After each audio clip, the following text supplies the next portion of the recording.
वृंदावन बिहारी लाल की जय। गुरुदेव भगवान की जय। श्रीमद् देवी भागवत महापुराण। ओम श्री जगदम्बिकायै नमः। 9 स्कंद पूरे हो चुके हैं। आज 10वें स्कंद से 10वां स्कंद आज शुरू हो रहा है। स्वयंभुव मनु की उत्पत्ति, उनके द्वारा भगवती की आराधना और वर प्राप्ति। नारद जी ने कहा, सबका पालन करने में तत्पर भगवान नारायण अब जिन जिन मनवंतरों में देवी जिस जिस स्वरूप से पधारी हैं, जिस जिस आकार से उन महेश्वरी का जैसा प्रादुर्भाव हुआ है, जगदम्बा के महात्म्य से संयुक्त उन संपूर्ण प्रसंगों का वर्णन करने की कृपा कीजिए।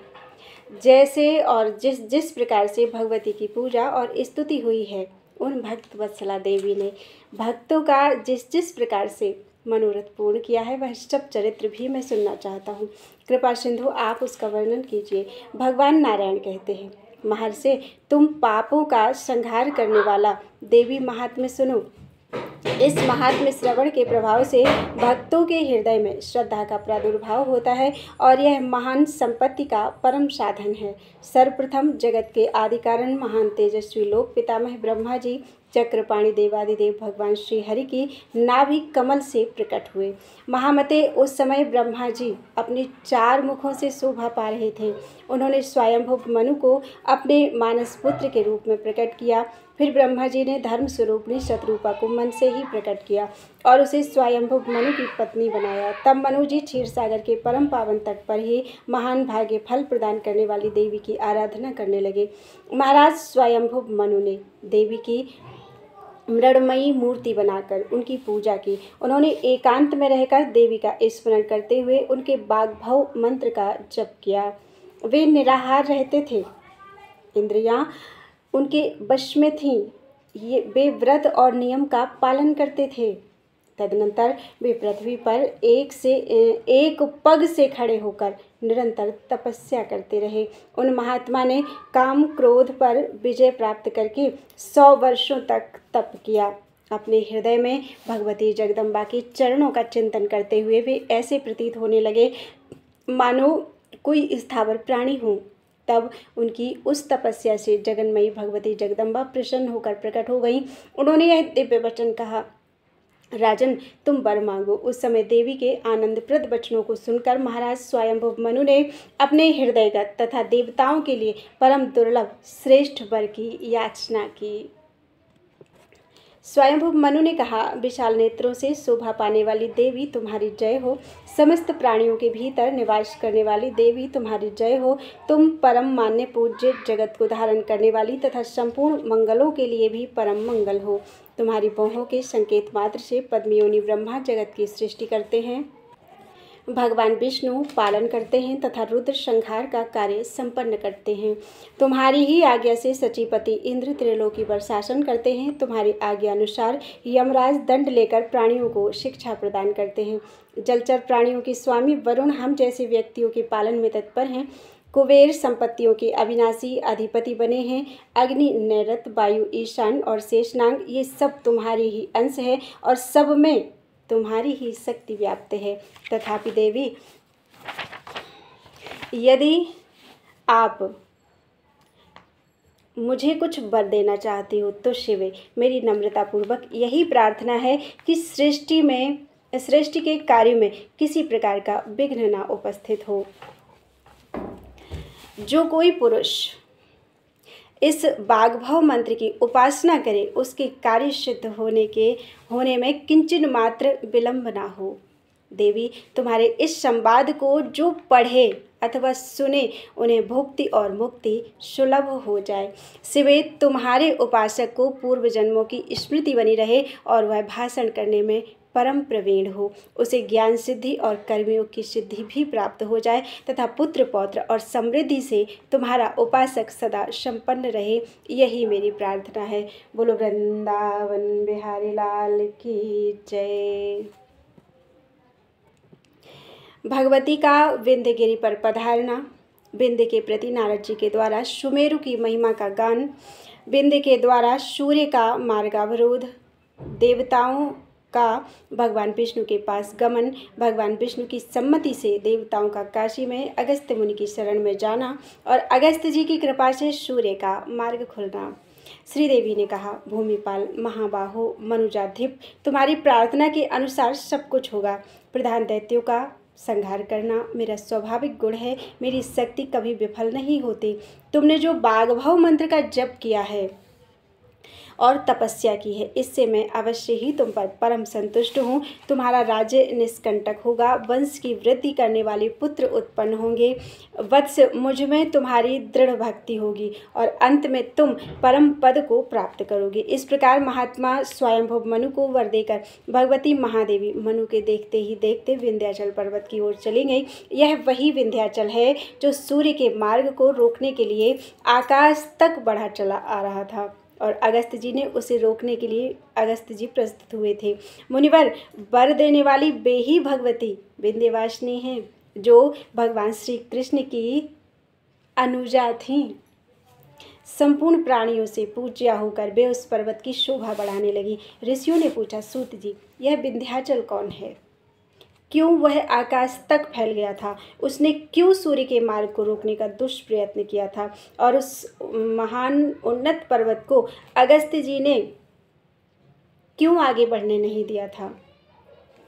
यह सब प्रसंग कहने की कृपा कीजिए। सूत जी कहते हैं, ऋषियों, संपूर्ण पर्वतों में श्रेष्ठ विंध्याचल नाम का पर्वत था। उस पर बड़े बड़े वन थे, अनेक वृक्षों से वह घिरा था। पुष्पों से लदी हुई लताओं और बल्लरियों ने उसे आच्छादित कर रखा था। मृग, बाराह, महिष, व्याघ्र, शार्दूल, बानर, खरगोश, भालू और श्रृगाल, ये अत्यंत हृष्ट पुष्ट एवं अत्यंत चंचल वन पशु उस पर्वत पर चारों ओर सदा घूमते रहते थे। नदियों और नदों के जल से वह व्याप्त था। देवता, गंधर्व, किन्नर, अप्सरा तथा सबको मनोभिलषित फल देने वाले उस वृक्ष विंध्यगिरि को वे सुशोभित कर रहे थे। एक समय की बात है, देवर्षि नारद जी अत्यंत प्रसन्न होकर इच्छापूर्वक भूमंडल पर विचरते हुए उस सर्वगुण संपन्न विंध्याचल पर्वत पर पहुंच गए। देवर्षि नारद जी को देखकर बुद्धिमान विंध्याचल तुरंत उठ गया और उसने मुनि को उत्तम आसन पर बैठाकर उन्हें पाद्य और अर्घ्य अर्पण किया। जब सुखपूर्वक प्रसन्न होकर नारद जी बैठ गए, तब पर्वतराज ने उनसे कहा। विंध्याचल ने पूछा, देवर्षि, कहिए, आपका श्रेष्ठ आगमन कहाँ से हुआ है? आपके पधारने से मेरा यह ग्रह पवित्र हो गया। जैसे सूर्य जगत के कल्याणार्थ भ्रमण करते हैं, वैसे ही आपका भ्रमण करना देवताओं को अभय प्रदान करने के लिए ही है। नारद जी, आप अपने मन की बात मुझे बताने की कृपा कीजिए। नारद जी बोले, पर्वतराज, इस समय मैं सुमेरुगिरि से आ रहा हूँ। वहाँ मैंने इंद्र, अग्नि, यम और वरुण के बहुत से लोक देखे हैं।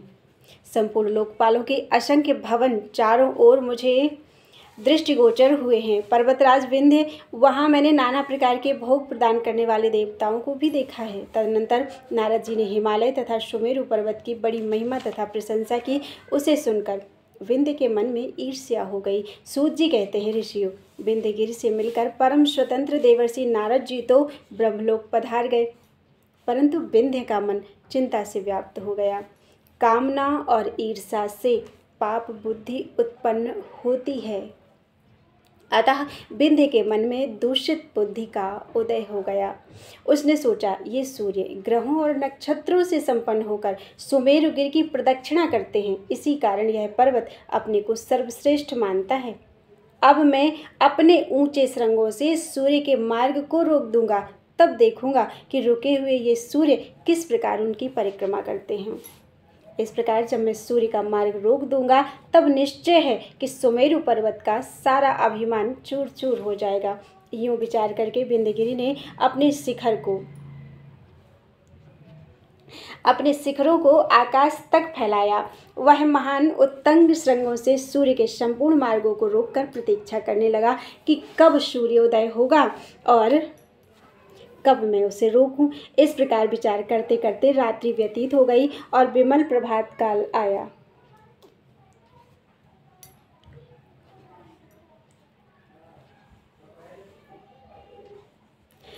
सूर्य अपनी किरणों से अंधकार को दूर करने लगे। उदयाचल पर उदय होने के लिए उनकी झलक मिलने लगी। उनकी शुभ्र किरणों से आकाश प्रकाशित हो गया, कमल खिलने लगे, कुमुदनी संकुचित होने लगी, संपूर्ण प्राणी अपने अपने कार्यों में तत्पर हो गए।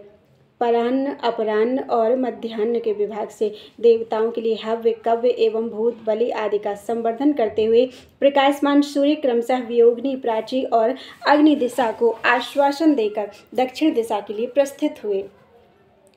त्यागी हुई दिशाएं इस प्रकार वियोग की अग्नि से संतप्त हो उठी मानो विरह से आतुर कामिनियां हों, किंतु सूर्य आगे नहीं बढ़ रहे थे। वे आगे बढ़ ही नहीं सके। उन्हें पता लगा कि सुमेरु से स्पर्धा करके विंध्य पर्वत ने उनके मार्ग को रोक दिया है। सूर्य बड़ी चिंता करने लगे, परंतु उन्हें मार्ग नहीं मिला। इस प्रकार जब सूर्य रुक गए तब जगत स्वाहा और स्वधाकार से रहित हो गया। उनके लिए अभी रात्रि ही चल रही थी। ऐसे ही पूर्व और उत्तर के प्राणी सूर्य के तीक्ष्ण ताप से दग्ध हो रहे थे। उस समय कितने ही प्राणी मृत्यु को प्राप्त हो गए, कितने ही नष्ट हुए और कितनों के अंग भंग हो गए। इस प्रकार प्रजा के लिए असमय में ही विनाश का काल उपस्थित हो गया। समस्त जगत में हाहाकार मच गया। पितरों के सब श्राद्ध तर्पण बंद हो गए। सूत जी कहते हैं, ऋषियों, इस प्रकार जगत के उपद्रव हो जाने पर इंद्र प्रभृति संपूर्ण देवता ब्रह्मा जी को अपना प्रधान बनाकर भगवान शंकर की शरण में गए। तदनंतर भगवान शंकर की सम्मति से इंद्र और ब्रह्मा सहित संपूर्ण देवता रुद्र को आगे करते कांपते हुए भगवान विष्णु के पास वैकुंठ लोक में गए। तदनंतर सूत जी कहते हैं, ऋषियों, देवताओं ने वैकुंठ में जाकर लक्ष्मीकांत देवादिदेव भगवान श्री हरि के दर्शन किए। उस समय कमल के समान नेत्र वाले जगत गुरु भगवान विष्णु अपनी दिव्य शक्ति महालक्ष्मी के साथ शोभा पा रहे थे। देवताओं ने गदगद वाणी से सत्कार करते हुए भक्तिपूर्वक स्तोत्र पढ़कर श्री हरि की स्तुति की। देवता बोले, विष्णु, रमेश, आपकी जय हो। आप आद्य महापुरुष एवं सबके पूर्वज हैं। दैत्यारे, आप कामदेव के पिता, अखिल कामनाओं के फल प्रदान करने वाले तथा गोविंद नाम से प्रसिद्ध हैं। आप महाबाराह एवं महायज्ञ का रूप धारण कर चुके हैं। महाविष्णु, आप ध्रुवेश तथा जगत की उत्पत्ति के आदि कारण हैं। आपने मत्स्यावतार धारण करके अटल रहने वाले मत्स्य रूपधारी आपने मत्स्यावतार धारण करके वेदों का उद्धार किया है। जगत प्रभु, सत्यव्रत में अटल रहने वाले मत्स्य रूपधारी आप श्रीहरि के लिए नमस्कार है। देवताओं का कार्य सिद्ध करने वाले दया सागर, दैत्यों के दुश्मन दैत्यारे, आपकी जय हो। अमृत की प्राप्ति कराने वाले प्रभु, आप कूर्म रूपधारी को नमस्कार है। आदि दैत्य हिरण्याक्ष का वध करने के लिए शूकर रूपधारी आप भगवान की जय हो। पृथ्वी का उद्धार करने के लिए उद्योगशील आप भगवान बाराह को नमस्कार है। जिन्होंने नरसिंह अवतार धारण करके महान दैत्य हिरण्यकशिपु को नखों से विदीर्ण कर दिया था, उन भगवान नरसिंह के लिए नमस्कार है। आपने वामन रूप धारण करके उसकी संपत्ति छीन ली थी। राजा बलि त्रिलोकी के ऐश्वर्य से मोहित था, उसकी आपने वामन रूप धारण करके उसकी संपत्ति छीन ली थी। उस वामन रूपधारी आप भगवान को नमस्कार है। आप जमदग्नि मुनि के यहाँ रेणुका के गर्भ से प्रकट हो चुके हैं। दुष्ट क्षत्रियों का संहार करना आपका उद्देश्य था। कार्तवीर से आपकी घोर शत्रुता थी। आपके उस परशुराम अवतार को नमस्कार है। पुलस्त्य नंदन दुराचारी रावण के सिर काटने में परम कुशल तथा अनंत पराक्रमी आप भगवान दाशरथी राम को नमस्कार है। प्रभु, कंस और दुर्योधन आदि राक्षस राजाओं के लिए लांछन स्वरूप थे। उनके भार से पृथ्वी दबी जा रही थी। आप महाप्रभु ने उन दुष्टों का संहार कर डाला। आपके द्वारा धर्म की स्थापना हुई और पाप का अंत हुआ। विभो, उन आप भगवान श्री कृष्ण स्वरूप को नमस्कार है।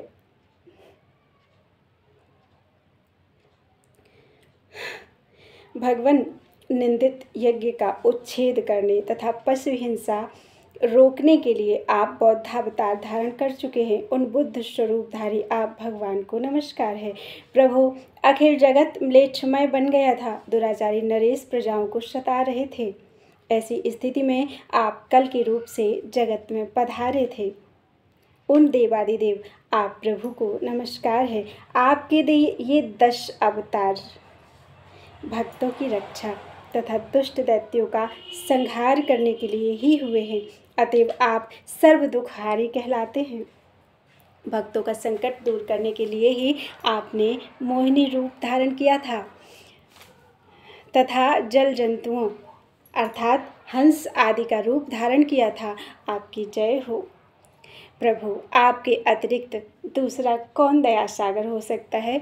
इस प्रकार देवादिदेव पीताम्बरधारी भगवान श्रीहरि की स्तुति करके उन सभी प्रधान देवताओं ने भक्तिपूर्वक भगवान को साष्टांग प्रणाम किया और उनकी स्तुति सुनकर गदा धारण करने वाले भगवान पुरुषोत्तम प्रसन्न हो गए। हर्ष प्रकट करते हुए उन्होंने उपस्थित समस्त देवताओं से कहा। श्री भगवान बोले, देवताओं, मैं तुम्हारी स्तुति से प्रसन्न हूँ। अब तुम्हें मन में संताप नहीं करना चाहिए। मैं तुम्हारे अत्यंत दुस्सह दुख को दूर कर दूंगा। देवताओं, तुम मुझसे परम दुर्लभ वर मांग लो। इस स्तुति के फलस्वरूप मैं परम प्रसन्न होकर तुम्हें वर देने के लिए उद्यत हूँ। देवताओं, जो मनुष्य प्रातःकाल उठकर इस स्तवन का पाठ करेगा उसकी मेरे प्रति अपार श्रद्धा होगी और शोक कभी भी उसका स्पर्श नहीं कर सकेगा। दरिद्रता उसके घर पर आक्रमण नहीं कर सकेगी। उसे किसी प्रकार की व्याधि नहीं होगी। पित्त और कफ संबंधी बीमारियों से वह ग्रसित नहीं होगा। कभी भी उसकी अकाल मृत्यु नहीं होगी। उसकी संतान दीर्घजीवी होगी। इस स्तोत्र का पाठ करने वाले पुण्यात्मा पुरुष के गृह में सुख आदि भोगों की सभी सामग्रियां सदा उपस्थित रहेंगी। अधिक कहने से क्या प्रयोजन है। यह स्तोत्र संपूर्ण अर्थों का परम साधक है। इस स्तोत्र का पाठ करने से मनुष्यों के लिए मुक्ति और भुक्ति, इस संसार के सारे भोग और मुक्ति दोनों सुलभ हो जाते हैं।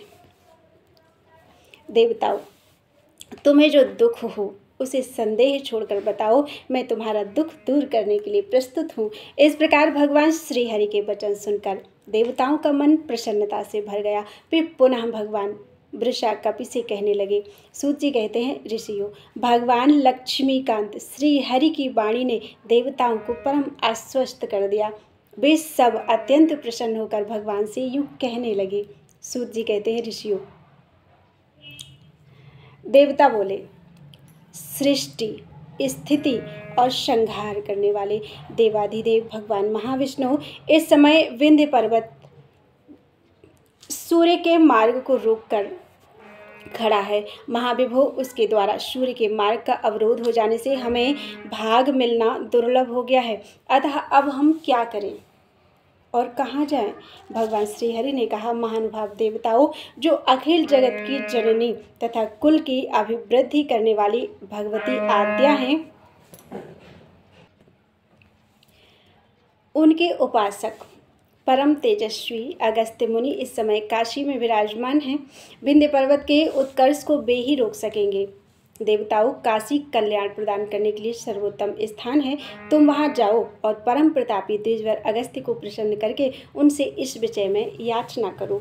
सूत जी कहते हैं, ऋषियों, इस प्रकार भगवान विष्णु से आदेश प्राप्त करके वे प्रधान देवता संदेह रहित होकर नम्रतापूर्वक काशीपुरी को गए। मणिकर्णिका घाट पर भक्ति के साथ उन्होंने गंगा में स्नान किया। तत्पश्चात वे मुनिवर अगस्त्य के परम पवित्र आश्रम पर आए। मुनिवर अगस्त्य अपने पवित्र आश्रम में विराजित थे। समस्त देवता दंड की भांति उनके चरणों में गिर पड़े और बार बार प्रणाम करने लगे। देवताओं ने कहा, भूदेव, आप द्विजगणों के स्वामी हैं, मान्य एवं पूज्य हैं। आपने वातापी के बल को नष्ट कर दिया है। आप घट से प्रकट हुए हैं, आपके लिए नमस्कार है। भगवान अगस्त्य, आप लोपामुद्रा के प्राणनाथ मित्र मुद्रा वरुण से प्रकट संपूर्ण विद्याओं के भंडार तथा साष्ट्र योनि हैं। आपके लिए नमस्कार है। जिनके उदय होने पर नदियों के जल स्वच्छ एवं प्रसन्न हो जाते हैं, उन आप द्विजवर अगस्त्य के लिए हमारा प्रणाम स्वीकार हो। काश संज्ञक पुष्प को विकसित करने वाले लंका गमन के अभिलाषी भगवान राम के परम प्रिय जटा कलाप से संपन्न एवं शिष्यों से परम सुशोभित आप वीरवर अगस्त्य जी को हमारा प्रणाम स्वीकार करो। अगस्त्य जी हमारा प्रणाम स्वीकार करें। महामुने सभी देवता आपकी स्तुति करते हैं, आपकी जय हो। गुणनिधे आप सबसे श्रेष्ठ एवं आदरणीय हैं। आप सपत्नीक द्विजवर को नमस्कार है। स्वामिन आप प्रसन्न हो जाएं, हम आपकी शरण में आए हैं। परमद्युते दुस्तर विंध्य द्वारा संतप्त होकर हम महान क्लेश का अनुभव कर रहे हैं। देवताओं की इस प्रकार स्तुति करने पर परम धार्मिक द्विजवर अगस्त्य मुनि हंसते हुए बोले, प्रसन्नतापूर्वक शब्दों में कहने लगे। मुनिवर अगस्त्य जी बोले, देवताओं आप लोग परम श्रेष्ठ पुरुष हैं, त्रिलोक आपका शासन मानता है। आप सभी महानुभाव लोकपाल हैं, निग्रह और अनुग्रह करने में आपकी पूर्ण क्षमता है। जो अमरावतीपुरी के स्वामी हैं, वज्र जैसे आयुध को धारण करने वाले हैं तथा मरुदगणों के नायक हैं। 8 प्रकार की सिद्धियां जिनके द्वार पर विराजती हैं, वे ही ये शक्र हैं। निरंतर हव्य एवं कव्य प्राप्त करने वाले वैश्वानर एवं कृशानु नाम से विख्यात तथा संपूर्ण देवताओं के मुख स्वरूप जो अग्निदेव हैं, उनके लिए यह कौन सा दुष्कर कार्य है। देवताओं जो प्रतापी यम राक्षस गणों के अधिपति हैं, जिन्हें संपूर्ण प्राणियों के कर्मों का साक्षी तथा शासक बनाया गया है तथा जो हाथ में दंड लेकर सदा व्यग्र रहते हैं, उन महाभाग के लिए कौन सा कार्य दुष्कर है। तथापि देवताओं मेरी शक्ति से सिद्ध होने वाला जो भी कार्य हो उसे आप कहें, मैं उसे पूर्ण करने के लिए अवश्य प्रयत्न करूंगा। मुनिवर अगस्त्य के ऐसे वचन सुनकर उन प्रधान देवताओं के मन में पूर्ण विश्वास हो गया। वे अधीर होकर अपना अभिप्राय बताने लगे। वे बोले, महर्षि, विंध्य पर्वत ने सूर्य के मार्ग को रोक लिया है। इससे त्रिलोकी में हाहाकार मच गया है। सभी प्राणी अचेत जैसे हो गए हैं। मुने आप अपनी तपस्या के प्रभाव से उस पर्वत की वृद्धि को रोकने की कृपा कीजिए। अगस्त्य जी आपके तेज से यह अवश्य ही नम्र हो जाएगा, हमारी यही प्रार्थना है। सूत जी कहते हैं, ऋषियों देवताओं की उपर्युक्त बातें सुनकर द्विज श्रेष्ठ अगस्त्य मुनि ने उनसे कहा कि मैं आप लोगों का यह कार्य पूर्ण करूंगा। जब कुंभ योनि अगस्त्य जी ने देवताओं का कार्य करना स्वीकार कर लिया, तब उनके हर्ष की सीमा नहीं रही।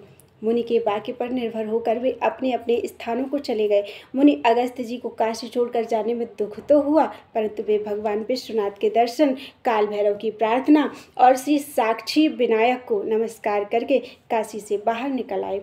सती लोपामुद्रा उनके साथ थीं। अपने तप रूपी विमान पर चढ़कर उन्होंने आधे निमेष में ही मार्ग तय कर लिया। आगे जाकर देखा, विंध्य पर्वत ने अत्यंत ऊंचे होकर आकाश को रूंध रखा है। मुनि को सम्मुख उपस्थित देखकर विंध्य कांपने लगा। तदनंतर वह अपने समस्त अभिमान का पूर्ण रूप से त्याग करके मुनि से कुछ प्रार्थना करने के विचार से उनके सम्मुख पृथ्वी की भांति विनयावनत हो गया। भक्ति से भावित होकर वह दंड की भांति पृथ्वी पर पड़ गया और मुनि को साष्टांग प्रणाम करने लगा। उस समय नम्र शिखर वाले उस विंध्य नामक महान पर्वत को इस रूप में पड़े देखकर मुनिवर अगस्त्य जी के मुख पर प्रसन्नता छा गई। उन्होंने उससे कहा, वत्स, तुम तब तक ऐसे ही लेटे रहो जब तक कि मैं लौट ना आऊं। बेटा, मैं तुम्हारे शिखर पर चढ़ने में असमर्थ हूँ। इस प्रकार कहकर मुनिवर अगस्त्य जी दक्षिण दिशा की ओर जाने के लिए तैयार हो गए। वे विंध्य पर्वत के शिखर पर चढ़कर क्रमशः नीचे पृथ्वी पर उतर आए और वहाँ से दक्षिण को चले। मार्ग में उन्हें श्री शैल पर्वत दृष्टिगोचर हुआ। उन्होंने इसके मलयाचल पर जाकर अपना आश्रम बना लिया और सदा के लिए वहीं रहने का निश्चय कर लिया। विंध्य पर जो देवी पधारी थी वे मनु के द्वारा पूजित हुई। सौनक, वे ही देवी जगत में विंध्यवासिनी के नाम से प्रसिद्ध हैं।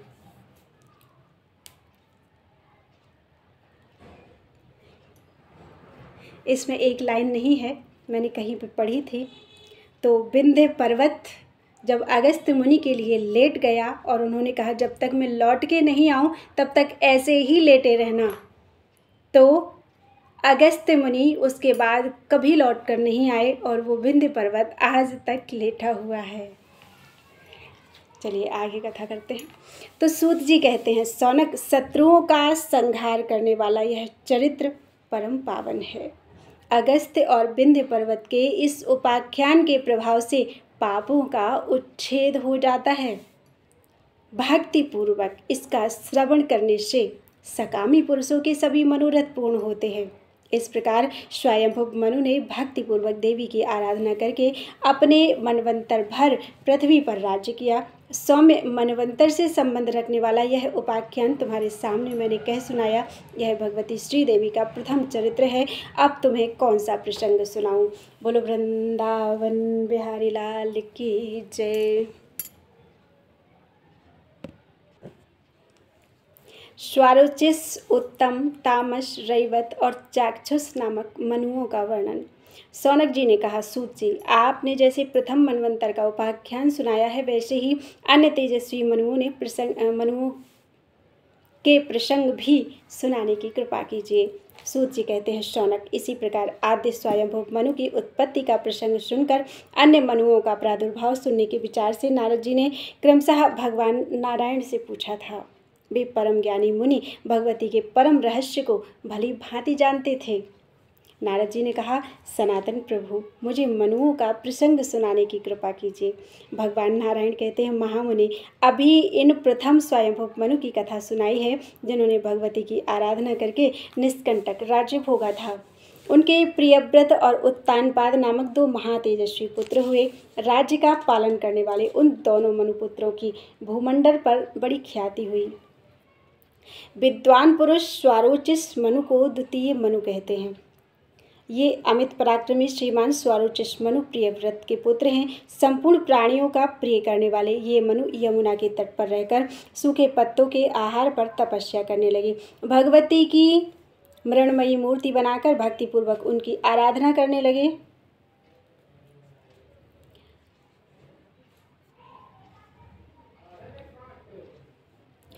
वन में रहकर 12 वर्षों तक तपस्या करने के पश्चात हजारों सूर्यों के समान तेज से संपन्न देवी इनके समक्ष प्रकट हो गई। उस समय अपने उत्तम व्रत का पालन करने वाली उन देवेश्वरी ने मनु द्वारा किए गए इस तपराज के प्रभाव से संतुष्ट होकर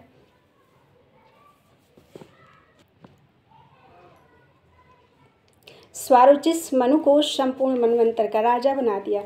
उस समय से ऐसी प्रथा ही प्रचलित हो गई कि प्रायः सभी लोग भगवती को जगद्धात्री और तारिणी मानकर उनकी उपासना करने लगे। इस प्रकार स्वारोचिष मनु ने तारिणी संज्ञक देवी की आराधना करके संपूर्ण शत्रुओं से रहित निष्कंटक राज्य प्राप्त कर लिया। धर्म की विधिवत स्थापना की और अपनी प्रजा को पुत्र के समान मानकर वे उसकी रक्षा करने लगे। तदनंतर अपने मनवंतर काल पर्यंत राज्य भोग कर वे स्वर्ग को चले गए। इसके बाद प्रियव्रत पुत्र श्रीमान उत्तम तीसरे मनु हुए। वे गंगा के तट पर तपस्या में संलग्न होकर निरंतर भगवती भुवनेश्वरी के मंत्र का जप करने लगे। 3 वर्षों के उपासना के पश्चात उन पर भगवती की कृपा हुई।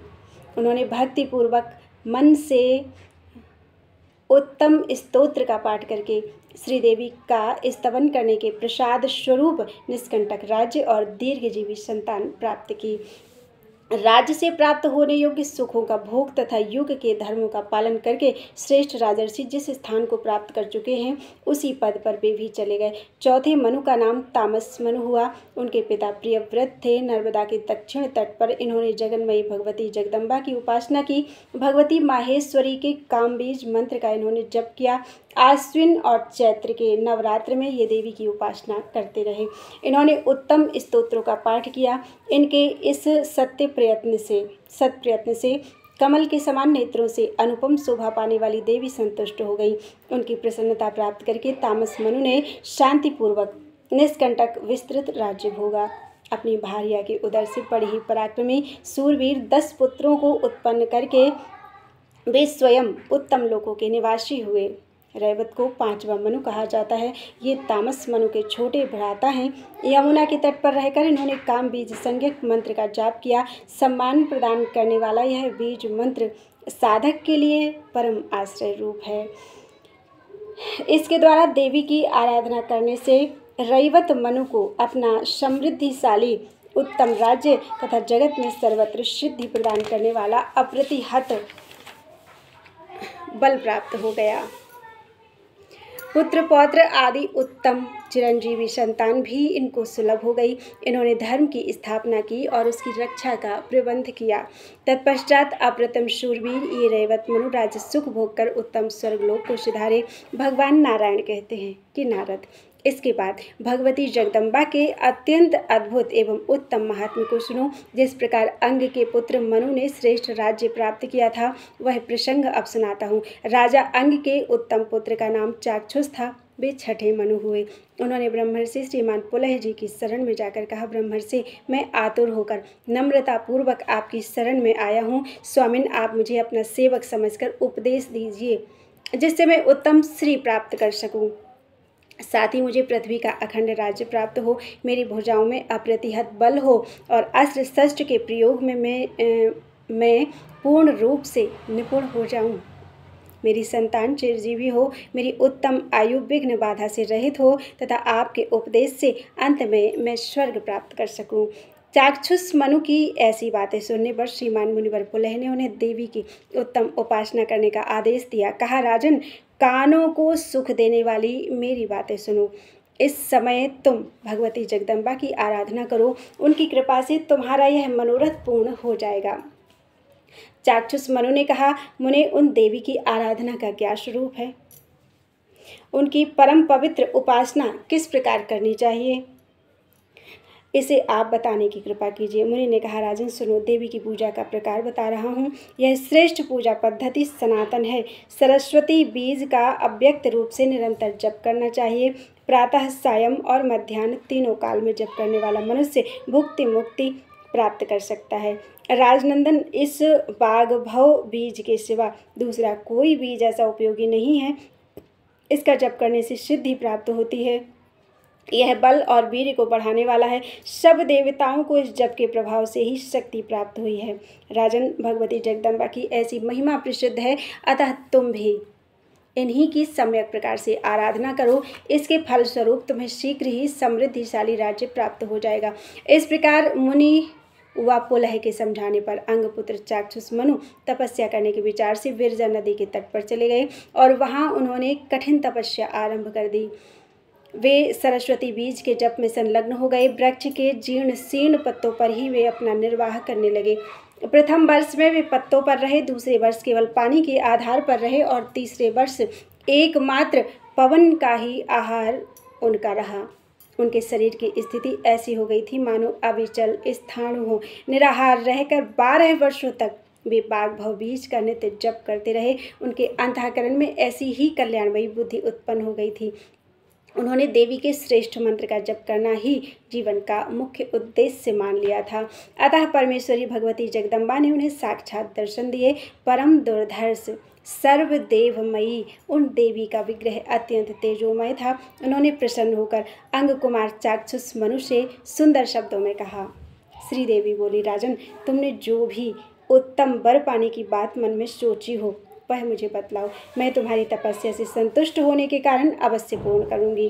चाक्षुष मनु ने कहा, देव देवेशी, देव पूजते, मैं जिस अभिलषित वस्तु के लिए प्रार्थना करना चाहता हूँ तुम सबकी अंतर्यामी स्वरूपिणी होने के कारण उसे भली भांति जानती हो। तथापि देवी, यदि मेरे सौभाग्यवश तुम्हारा दर्शन हो गया है तो मैं यही प्रार्थना करता हूँ कि मुझे मनवंतर का राज्य प्रदान करने की कृपा करो। श्रीदेवी बोली, राजेंद्र, मैं इस मनवंतर का राज्य तुम्हें दे चुकी। इसके सिवा महान पराक्रमी तथा श्रेष्ठ गुण वाले अनेक पुत्र तुम्हें प्राप्त होंगे। तुम्हारा भावी राज्य निष्कंटक होगा और अंत में तुम मेरे धाम में चले आओगे, यह निश्चित है। इस प्रकार चाक्षुष मनु के भक्तिपूर्वक स्तुति करने पर भगवती ने उन्हें उत्तम वर देकर तुरंत माता अंतर्धान हो गई। वे ही राजा भगवती जगदम्बा की कृपा से उनका आश्रय लेकर छठे मनु हुए। उन परम आदरणीय मनु को अखिल भूमंडल का सुख प्राप्त हो गया।